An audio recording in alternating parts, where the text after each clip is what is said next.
Bueno, hermanos, pues esta tarde yo tengo el privilegio de compartir el mensaje con ustedes. Nuestro hermano Saúl, nuestro pastor, no se siente bien. Está bien, pero está descansando en su hogar. Resulta que está tomando medicamento y pues es para la presión de su corazón y pues está ahorita recuperando y le damos gracias a Dios que ha recibido la atención que necesita. Y pues ténganlo, ¿verdad?, a él en oración, que Dios lo fortalezca para que pronto pueda, ¿verdad?, regresar a sus cosas de diario, ¿verdad? Y si me acompañan, hermanos, vamos a comenzar en oración para que Dios bendiga este estudio. Padre Santo, te damos gracias, Señor, por tu bondad, Señor. Gracias por tus misericordias que son nuevas cada mañana. Señor, yo de mi parte estoy agradecido, Señor, y es un privilegio, Señor, poder venir ante ti, Señor, juntos con mis hermanos, para alabar tu nombre, Señor, para escuchar de tu palabra. Padre bendito, te pido que abras nuestros corazones, Señor, para recibir tu palabra. Yo sé, Señor, que las cosas que comparto yo esta tarde, Señor, tú primero me has hablado a mí, Señor, me has enseñado mucho y te agradezco por eso, Señor. Y ahora te pido, Señor, que sea tu Espíritu Santo que dirija, Señor, este estudio. Úsame, Señor, como un instrumento, Señor, para ti, para tu gloria, Señor. Toca corazones, Señor, y te pido, Padre, que no salgamos igual de como entramos esta tarde, Señor. Gracias te damos, Padre, y te lo pido todo en el nombre de Cristo Jesús. Amén. Bueno, hermanos, pues vamos a estar esta tarde en el libro de Filipenses, capítulo 1. Seguimos en nuestro estudio de la epístola a los Filipenses. Como ya saben, aquí en esta congregación, en esta iglesia, estudiamos la palabra de Dios verso por verso. Y hoy vamos a estudiar, cubrir versículos 7 y 8. Pero en el último estudio que compartí, fue como hace mes y medio más o menos, ¿verdad?, cubrimos versículo 3 al 6. Y ahí se enfocó ese estudio más en verso 6. No sé si recuerden que dice que el que comenzó en vosotros la buena obra, la perfeccionará hasta el día de Jesucristo. Dice el versículo 6, el que comenzó en vosotros la buena obra, la perfeccionará hasta el día de Jesucristo. Y el título de ese mensaje fue Seguros de nuestra salvación. Y vimos 3 puntos en este estudio. El primero es que Dios comienza la obra de salvación. Dios comienza la obra de salvación. El segundo punto es la salvación de Dios siempre va acompañada de evidencia. La salvación de Dios siempre va acompañada de evidencia. Y el tercer punto es que es Dios quien completa la obra de salvación. Es Dios quien completa la obra de salvación. Concluimos que la fe genuina en Jesús producirá una vida cambiada y resultará en buenas obras a través de nuestra obediencia a Jesús. Las buenas obras son una muestra exterior de aquel que ha puesto su fe en Jesús. Porque recordemos que la salvación no se puede lograr por medio del esfuerzo humano o por simplemente guardar la ley. Entonces, la prueba de un creyente justificado, ¿verdad?, un creyente justo o un creyente libre de la pena eterna del pecado, es esa muestra exterior, una vida cambiada que resulta en buenas obras. Es de esta manera que podemos estar seguros de que aquel que comenzó la buena obra de salvación en ti y en mí, la completará hasta el día que estaremos en la presencia de nuestro Señor y Salvador, ya sea en el momento del rapto o si nos llama antes de ese día, que casi todos queremos, ¿verdad? Que sea hoy, Señor, ya estamos cansados, pero... Y como dije, el estudio de hoy va a ser en versículos 7 y 8, pero voy a comenzar de verso 3 para cubrir el tema de este mensaje, que sí necesito estudiar otra vez de nuevo 3 al 8. Pero el tema de este mensaje es el verdadero compañerismo cristiano. El verdadero compañerismo cristiano. Y voy a comenzar a leer entonces de capítulo 1, versículo 3 al 8. Si me acompañan, dice la palabra del Señor: doy gracias a mi Dios siempre que me acuerdo de vosotros, siempre en todas mis oraciones, rogando con gozo por todos vosotros, por vuestra comunión en el Evangelio desde el primer día hasta ahora, estando persuadido de esto, que el que comenzó en vosotros la buena obra, la perfeccionará hasta el día de Jesucristo. Versículo 7. ¿Cómo me es justo sentir esto de todos vosotros? Por cuanto os tengo en el corazón, y en mis prisiones y en la defensa y confirmación del Evangelio, todos vosotros sois participantes conmigo de la gracia. Versículo 8. Porque Dios me es testigo de cómo os amo a todos vosotros con el entrañable amor de Jesucristo. El verdadero compañerismo cristiano. Al leer estos versos, es obvio que Pablo tenía un compañerismo muy cercano con esta iglesia. Y si recuerdan, la ocasión de esta epístola es que Pablo, mientras está en prisión en Roma, recibe una ofrenda de amor de los cristianos en Filipo. Pablo está abrumado por el amor y el afecto de los filipenses y les escribe esta carta para expresarles su amor y varias cosas más. Y aunque estaban a kilómetros de distancia, el corazón de Pablo estaba ligado a esas personas y sus corazones estaban con él. Pero no había ninguna explicación natural sobre esta relación entre Pablo, quien era un judío, y estos europeos de Filipo, ¿verdad?, de la iglesia de Filipo, que aún entre ellos mismos no tenían mucho en común. Lo que los unía era el verdadero compañerismo cristiano. Y el verdadero compañerismo cristiano significa compartir juntos las cosas de Dios. Entonces, esta tarde vamos a ver 5 aspectos de un verdadero compañerismo en estos versículos. 5 aspectos. 5 factores, se da por decir, de un verdadero compañerismo en estos versículos. El primer aspecto es: el verdadero compañerismo significa orar unos por otros. El primer verdadero compañerismo significa orar unos por otros. El segundo aspecto del verdadero compañerismo significa servir a Dios juntos. Servir a Dios juntos. El tercer aspecto de un verdadero compañerismo significa confiar en la obra soberana de Dios unos en otros. Confiar en la obra soberana de Dios unos en otros. El cuarto aspecto de un verdadero compañerismo significa participar juntos de la gracia de Dios. Participar juntos de la gracia de Dios. Y el quinto aspecto de un verdadero compañerismo significa afecto sincero unos por otros. Afecto sincero unos por otros. Entonces, el primer aspecto de un verdadero compañerismo lo vemos en versículos 3 y 4, ¿verdad?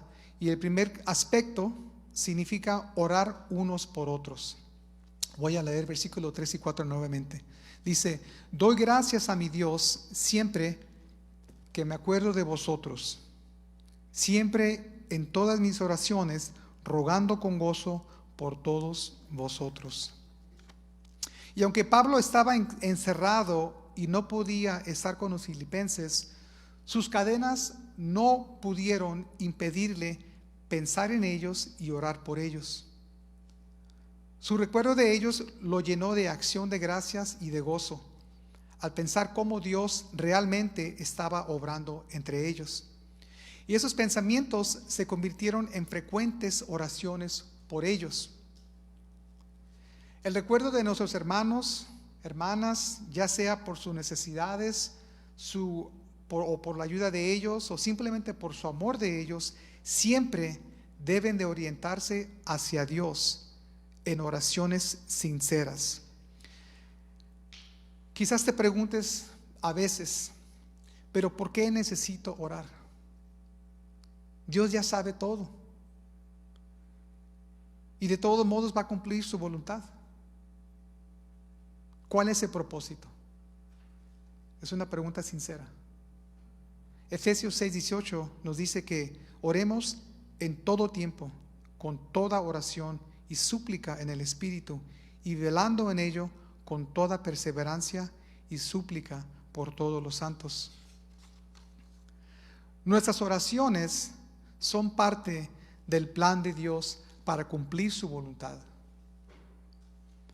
Dios usa la oración para cambiar el corazón de quien ora, igualmente como para trabajar en los corazones de los demás. Y viéndola bien, hermanos, yo creo en eso. Quizás no lo haya visto diferente o antes de esta manera, pero cuando entro yo en oración, no entro con lista y tal y tal y tal y aquí está y ya, sino que entro con un corazón, confiando en Dios primero que todo, creyendo que Dios vive, creyendo que Dios todavía hace milagros, creyendo que Dios puede sanar, creyendo que Dios puede cambiar vidas, creyendo que Dios puede salvar a nuestros seres amados, a nuestros hijos. Yo no entro en oración con duda. No entro pensando, pues ¿para qué voy a orar? Al contrario, yo entro confiando en el Señor, que Él escucha mis oraciones. Entonces cuando yo entro en oración, eso cambia la condición de mi corazón. ¿Por qué? Porque yo reconozco que no soy nadie. Humillo mi corazón ante Dios. Entonces la oración Dios la usa para cambiar mi corazón primero. Igualmente obra en los corazones de los demás que estamos orando por ellos. Entonces, regresando a la pregunta que quizás muchos han preguntado a ustedes, o quizás ustedes la hayan preguntado, ¿verdad? ¿Por qué necesito orar? ¿Verdad? Dios ya sabe todo. ¿Cuál es el propósito? El propósito es de cambiar nuestro corazón, ¿verdad? Igualmente para que trabaje en los corazones de aquellos que estamos pidiendo. Y hermanos, ustedes ya saben, han pasado por necesidades, conocen a personas que tienen necesidades aún todavía. Yo los conozco. Cuando yo oro, hermanos, yo sé que, hermano, yo estoy agradecido, créanme, de que tengo por lo pronto buena salud, ¿verdad? Hay tantas personas que tienen una condición a otra, y yo digo, Señor, gracias, ¿verdad?, por mi salud. Y levanto a mi hermano, a mi hermana, es una lista de personas que tengo diario. Y eso, hermanos, me humilla a mí, la verdad. Y le doy gracias a Dios por eso. No le digo por decir que yo, al contrario, hermanos, yo soy el último para decir esas cosas o para pensarlo. Porque yo he recibido la gracia de Dios en un tiempo cuando verdaderamente lo necesitaba. Dios me encontró. Literalmente, ustedes conocen mi testimonio, ¿verdad? Estaba en el piso, de ahí me levantó. Hizo un milagro. Por eso estoy agradecido. Y hasta el día me ha mantenido en buena salud. Mi familia, gracias a Dios, ¿verdad?, entra y sale, pero los tiene en bien. Y Dios, hermano, tiene plan para cada uno de ustedes, para cada uno de nosotros. Pero comienza en la oración, con un corazón disponido, ¿verdad? No es fácil orar, hermanos. Es una lucha. La carne no quiere. Pero es ahí donde el corazón necesita, ¿verdad?, ser obligado. Tú, ¿verdad?, híncate, ora, dale 5 minutos, dale 10, dale 15, lo que sea. Dale tiempo a Dios. Él escucha tu corazón. Y si piensas que no sientes la fe, pídele a Dios que te dé la fe. El segundo aspecto del verdadero compañerismo significa servir a Dios juntos. Servir a Dios juntos. Y vemos eso en versículo 5. Versículo 5 de nuestro estudio dice: por vuestra comunión en el Evangelio desde el primer día hasta ahora.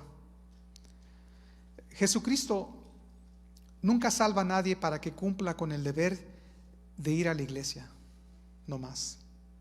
Como si fuera una lista de cosas de qué hacer cada semana, ¿verdad? Checarla, ya fue a la iglesia, ok, ahora qué, el mandado, la ropa, no sé, el aseo, el carro, llevarlo, que le hagan lo que sea. No, hermanos, Jesucristo nunca salva a nadie para que cumpla con el deber de ir a la iglesia, como si fuera una lista de cosas que hacer cada semana. Jesucristo tampoco salva a nadie para que pueda vivir una vida más feliz y tan egocéntrica como antes la vivíamos. Yo era bien egoísta. Yo he compartido con ustedes. Yo solo iba de las cosas que yo quería hacer, las cosas que me gustaban a mí. Todo creyente es salvo para servir a Dios. Todo creyente es salvo para servir a Dios, no para que vivas una vida feliz o tan egocéntrica como antes. Los filipenses se unieron a Pablo avanzando el evangelio desde el primer día. Estaban activos en el servicio al Señor. Y el concepto de ser un miembro de la iglesia que simplemente asiste a un servicio una vez por semana, en aquellos tiempos hubiera sido algo completamente extraño. Y por buena razón. Lo mismo debería ser extraño para nosotros. La iglesia es un compañerismo de aquellos que sirven a Jesús porque Él nos compró con su sangre. Le costó su vida, hermanos, a Jesús. Él nos compró con su sangre, hermanos. Todo cristiano tiene un papel que cumplir al servir en el ejército de Jesucristo.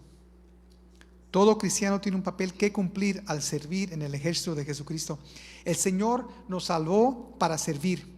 Y servirle no siempre es fácil. Ni está libre de luchas o incomodidades. Nunca. Pero nos une en compañerismo cuando nos unimos para servirle. Le podemos servir de varias maneras. Nos reunimos en oración, esa es una manera de servir. Estamos apoyando, ¿verdad?, el ministerio. Nos reunimos a orar, nuestras obras, ¿verdad? Diezmos. Diferentes maneras podemos servirle. Pero al servirle a nuestro Señor, eso nos une en compañerismo. Entonces el verdadero compañerismo significa orar y servir a Jesucristo juntos. El tercer aspecto del verdadero compañerismo significa confiar en la obra soberana de Dios unos en otros. Confiar en la obra soberana de Dios unos en otros. Y eso lo vemos en versículo 6, que dice de nuestro estudio: estando persuadido de esto, que el que comenzó en vosotros la buena obra, la perfeccionará hasta el día de Jesucristo. En nuestro último estudio vimos en este versículo cómo la salvación es obra de Dios, ¿verdad?, de principio a fin. Pero hay que ver el versículo 6 del ángulo del compañerismo. Esto quiere decir que yo puedo confiar en que Dios obrará en las vidas de mis hermanos conforme su voluntad. Dios comenzó su salvación y Él terminará la obra en la vida de mis hermanos, ¿verdad? El compañerismo entre hermanos muchas veces es afectado porque veo que otro cristiano no está exactamente donde yo estoy en algún tema, o ya sea cómo interpretar alguna doctrina o cómo vivir de acuerdo con algún tema, ¿verdad? El compañerismo es afectado muchas veces porque no nos vemos, ¿verdad?, igual, en el sentido de interpretar la palabra, doctrina, o estamos de un desacuerdo, ¿verdad?, en algún tema. Podemos ver en versículo 6 que yo no soy responsable de cambiar a otros. Yo no soy responsable de cambiar a otros. Soy responsable de ministrar el amor y la verdad de Dios de manera sensible, con amor, ¿verdad? Si un hermano está claramente equivocado acerca de una verdad importante, o está en pecado, o es inmaduro en su forma de vivir, soy responsable de llegar a su lado y hacer todo lo posible para aconsejarlo, ayudarlo a madurar o a corregirlo para que regrese a los caminos de Dios. Pero si está involucrado en una herejía o un pecado grave, es posible que tenga que separarme de él. Si Dios realmente lo ha salvado, puedo yo confiar en que Dios lo va a cambiar, porque Dios terminará la buena obra que Él comenzó. Y eso es muy cierto, hermanos. Cuando alguien se aleja, vive en pecado, podemos, si Él nos permite, ¿verdad?, llegar a su lado, aconsejarlo, mostrarle la escritura. Pero de ahí en adelante, hermano, no podemos hacer nada. Está en las manos de Dios. Y si esa persona realmente es salva, podemos confiar en que Dios lo va a cambiar, porque Dios terminará la buena obra que Él comenzó. Y si Dios dice en versículo 6 que el que comenzó en vosotros la buena obra, la perfeccionará hasta el día de Jesucristo. Yo confío en la palabra de Dios, hermanos, y si Él comenzó la obra, Él la va a terminar. Pero yo tengo la responsabilidad como hermano, ir a su lado, aconsejarlo, ¿verdad?, ayudarlo como yo pueda. Pero todo está en las manos de Dios, hermanos. El cuarto aspecto del verdadero compañerismo significa participar juntos de la gracia de Dios. Participar juntos de la gracia de Dios. Y eso lo vemos en versículo 7 de nuestro estudio, que dice: ¿cómo me es justo sentir esto de todos vosotros, por cuanto os tengo en el corazón y en mis prisiones y en la defensa y confirmación del Evangelio, todos vosotros sois participantes conmigo de la gracia? Pablo vio a los filipenses como participantes de la gracia con él. Así como Pablo, el perseguidor de la iglesia, había encontrado el favor inmerecido de Dios al camino a Damasco, también lo habían hecho los filipenses. También lo hemos hecho todos los que hemos conocido a Cristo. Todo verdadero miembro de la iglesia es participante de la gracia de Dios. Cuanto más crezco en Cristo, más siento cuánta gracia necesitaba para ser salvo. Y cuánta gracia necesito diariamente para seguir con Cristo. ¿Quién puede decir amén? ¿Verdad? Yo necesito la gracia de Dios diariamente. Y entre más crezco, más reconozco que más gracia necesito. Y es la verdad. Cuanto más crezco en Cristo, más siento cuánta gracia necesitaba para ser salvo. Y cuánta gracia necesito diariamente para seguir con Cristo. Vernos a nosotros mismos y a otros cristianos como participantes de la gracia de Dios nos humilla y nos pone a todos al mismo nivel. Nadie somos mejores que otros. Nadie. Pablo podría haberse visto a sí mismo como el mayor apóstol de Dios, ¿verdad?, para los gentiles y a los filipenses, como sus conversos de él. Pero nunca lo hizo. Al contrario, Pablo siempre se humillaba ante la gracia de Dios. En Corintios 15:9 dijo que él era el más insignificante de todos los apóstoles. En Efesios 3:8 dijo que él era el menos digno de todo el pueblo de Dios. En Timoteo 1, versículo 15, se llamó él el peor de todos los pecadores. Pablo siempre se humillaba ante la gracia de Dios. Y lo vuelvo a repetir, hermano, cuanto más crezco en Cristo, más siento cuánta gracia necesitaba para ser salvo.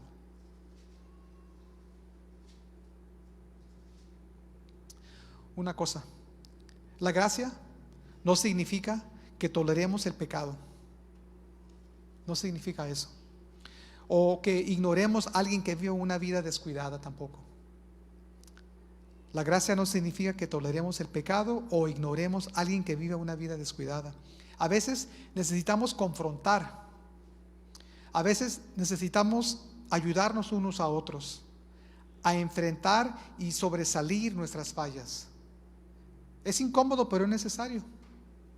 Hay que hacerlo. ¿Quién le gusta tener pláticas con sus hijos sobre cosas que están haciendo mal? Muchas veces es incómodo para ellos y para uno, pero es necesario. Es necesario. ¿Qué pasa cuando no lo hace? Siguen en ese estilo de vida. Al fin del día ya no nos hacen caso, hacen lo que quieren. Quieren que nada más les demos y no quieren hacer nada. ¿Por qué? Porque nunca les hablamos de la verdad. Necesitamos confrontar, ayudarnos unos a otros, sobresalir de nuestras fallas. Pero si recordamos que todos somos partícipes del favor inmerecido de Dios, nos daremos más espacio unos a otros para crecer. ¿Verdad? Si recordamos que todos somos partícipes del favor inmerecido de Dios, nos daremos más espacio unos a otros para crecer. Seremos más pacientes y tolerantes unos con otros. El verdadero compañerismo es compartir juntos la gracia abundante de Dios. Yo lo he visto en mi vida. Hay personas en mi vida que no tengo la paciencia, pero por la gracia de Dios Él me ha dado las fuerzas para entender y ver cómo debo yo de cambiar, ¿verdad? Muchas veces estamos así apuntando todos, ¿verdad? Pero la mayor veces de la parte somos nosotros, ¿verdad? Como dice, uno apuntando y 3 dedos apuntando para atrás a uno, ¿verdad? Entonces cuando yo reconozco que estoy en el mal, Señor, ayúdame. Y Dios me ayuda, Dios me da la paciencia, ¿verdad? Dios no cambia a esa persona, me está cambiando a mí. Qué tremendo, me encanta cuando lo veo. No lo siento, pero con tiempo estoy viendo, wow, ya no estoy reaccionando como antes.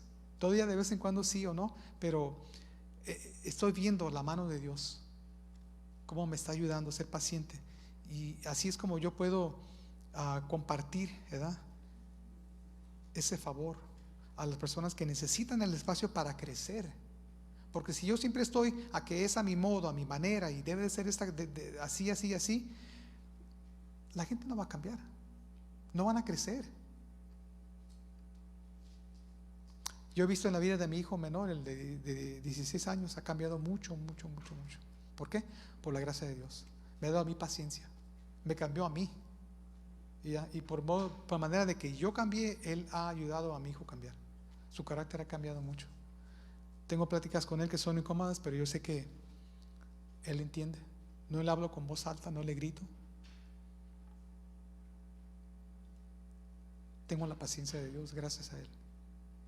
Por su gracia, hermanos, ¿verdad? Él ha escuchado mis oraciones. Así es que, hermanos, el verdadero compañerismo significa orar y servir juntos. Significa confiar en la fidelidad y la gracia de Dios. Ese es el verdadero compañerismo cristiano. El quinto aspecto del verdadero compañerismo significa afecto sincero unos por otros. Afecto sincero unos por otros. Versículo 8 dice: porque Dios me es testigo de cómo os amo a todos vosotros con el entrañable amor de Jesucristo. Pablo llama a Dios como testigo de su anhelo y afecto por los filipenses. No porque dudarían de él, sino porque Pablo lo sentía profundamente. Pablo nunca se avergonzó de su amor por el pueblo de Dios. Les dijo a los tesalonicenses en Primera de Tesalonicenses capítulo 2, 7 al 12, que los había cuidado a ellos con tanta ternura como una madre alimenta y cuida a sus propios hijos. Qué tremendo, ¿verdad? Pablo nunca se avergonzó de su amor por el pueblo de Dios. Les dijo a los tesalonicenses: los había cuidado con tanta ternura como una madre alimenta y cuida a sus propios hijos. Ese es amor, ¿eh? El pecado nos divide de aquellos que son diferentes a nosotros por razones, sea de raza, cultura o cualquier otra razón, ¿verdad? Pero el pecado nos divide de aquellos que son diferentes a nosotros. Pero el amor de Cristo nos une con un amor sincero. Ese amor no es manipulador, ni trata de utilizar a la otra persona para nuestro propio beneficio. El amor sincero realmente busca lo mejor de Dios para la otra persona, aunque sea inconveniente o un sacrificio. Yo he sido recipiente del amor de ustedes. Dios me ha dado el privilegio de compartir ese amor hacia otros. Y es una bendición, hermanos, realmente. Y ahora aquí está la pregunta más difícil, ¿verdad? ¿Cómo puedo desarrollar un amor sincero por un cristiano con quien me es difícil estar cerca? ¿Cómo puedo desarrollar un amor sincero por un cristiano con quien me es difícil estar cerca? Si somos honestos, a veces luchamos con esta pregunta y no es fácil. Yo sé que no. Todos los aspectos de compañerismo que he mencionado son parte de la solución. Todos los aspectos de compañerismo que compartí o que he mencionado son parte de la solución de esa pregunta. ¿Cómo puedo desarrollar un amor sincero por un cristiano con quien me es difícil estar cerca? Los aspectos que compartí o que mencioné, que son parte de la solución, es: ora diligentemente por la persona y por ti mismo, ¿verdad? Ora diligentemente por la persona y por ti mismo. Edifíquense uno a otro con la palabra de Dios. Confía en que Dios hará su obra de santificación en él y en ti. Confía en que Dios hará su obra de santificación en él y en ti. Pídanle que comparta su testimonio para reconocer que ambos son participantes de la gracia de Dios. Cuando una persona comparte el testimonio con ustedes y ven todo lo que han pasado, lo que han sufrido, cómo fueron criados de chicos, abuso quizás, ¿qué pasa sobre esa persona? Uno siente compasión, ¿verdad? Uno siente la gracia de Dios sobre ellos. Uno siente, yo no merezco, ¿verdad? Por todo lo que tú pasaste, ¿verdad? ¿Quién soy yo para quejarme de mi pasado? ¿Verdad? Entonces, cuando esa persona comparte el testimonio de usted, de ellos, podemos reconocer que ambos, ellos y yo, nosotros, somos participantes de la gracia de Dios. Y todo eso cambia, hermanos. Cambia. Si es difícil para ustedes, ¿verdad?, desarrollar un amor sincero por un cristiano, ahí está la solución, ¿verdad? Oren, edifíquense, confíen en la obra de Dios, que Él la comenzó. Pidan que comparta su testimonio para reconocer que ambos son participantes de la gracia de Dios. Y el último aspecto del verdadero compañerismo cristiano, y es el más importante para esa relación que se les hace difícil, ¿verdad?, es amarlo con el amor de Cristo Jesús. Amarlo o amarla con el mismo amor de Cristo Jesús que tiene sobre nosotros. Y eso, hermanos, es algo que yo, cuando batallo con esas cosas, ¿verdad?, que no puedo mostrar, ¿verdad?, digamos, ese tipo de compañerismo, a veces me recuerda, ¿verdad?, lo que Jesús tuvo que hacer por mí, ¿verdad?, lo que tuvo que sufrir. Y sufrió varias cosas, muchas cosas, ¿verdad? Vemos a Jesús y en lo primero que llega a la mente cuando sufrió es que está en la cruz, está crucificado. Pero antes de eso, sufrió muchas cosas más. Desde el momento que lo arrestaron, lo traicionaron, lo escupieron, lo golpearon, le jalaron la barba. ¿Qué más le hicieron? Todos recuerdan todo lo que le hicieron, ¿verdad? No más sufrió en la cruz, sino que antes de la cruz, ¿verdad?, sufrió muchas cosas. ¿Por qué? Por mí. Él no tuvo que sufrir, pero sufrió porque me amó a mí. Dios no necesita nada, Dios no le falta nada, Dios no ocupa nada, pero Dios me quiere a mí. Dios te quiere a ti, a ti, a ti, a todos. Él vino por mí, vino por ti, vino por todos nosotros. Ese es el amor que debemos de amar. Regresando a la pregunta, que es muy difícil, ¿verdad? ¿Cómo puedo desarrollar un amor sincero por un cristiano con quien me es difícil estar cerca? Ora, edifícate, confía en la obra de Dios, ser partícipes de la gracia de Dios y ámalo como Dios te ama a ti. Y para concluir, hermanos, había un hombre musulmán que vivía en África llamado Mohammed. Mandó a pedir literatura evangélica que escuchó a través del radio y recibió por correo el Evangelio de Mateo y el Evangelio de San Juan. Después de estudiar el material que le llegó a la fe en Cristo, puso su fe en Jesús. Fue una nueva creación. Pero no había iglesias en su país.